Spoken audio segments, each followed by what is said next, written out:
Assalamualaikum warahmatullahi wabarakatuh. Saya akan menjelaskan tentang materi Kesultanan Demak.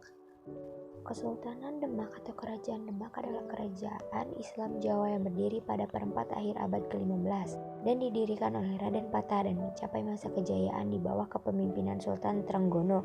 Kerajaan Demak terletak di daerah Demak atau di Jawa Tengah. Demak sebelumnya merupakan kadipaten yang ditunjuk pada Majapahit yang telah melemah saat itu untuk beberapa tahun sebelum melepaskan dirinya. Demak juga adalah termasuk kerajaan terbesar di Indonesia. Kerajaan Demak atau Kesultanan Demak didirikannya oleh putra Raja Majapahit yang memimpin Kerajaan Demak pada 1500 hingga 1518 Masehi.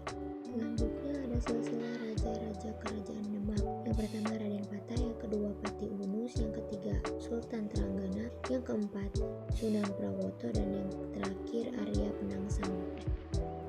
Nah, mengapa sih Kerajaan Demak bisa berdiri?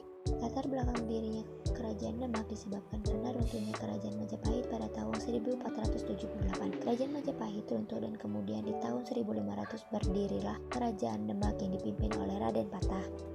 Berdirinya Kerajaan Demak tidak bisa lepas dari kemunduran Kerajaan Majapahit pada akhir abad ke-15. Pada saat itu, wilayah kekuasaannya mulai memisahkan diri dan saling serang karena merasa sebagai pewaris tahta Majapahit yang sah. Nah, bagaimana Demak mencapai masa kejayaannya? Sultan Trenggana membawa Kesultanan Demak mencapai periode kejayaannya. Wilayah kekuasaan Demak meluas hingga ke Jawa bagian timur dan barat. Pada 1527, pasukan Islam gabungan dari Demak dan Cirebon yang dipimpin Fathaillah atas perintah Sultan Trenggana berhasil mengusir Portugis dan Sunda Kelapa.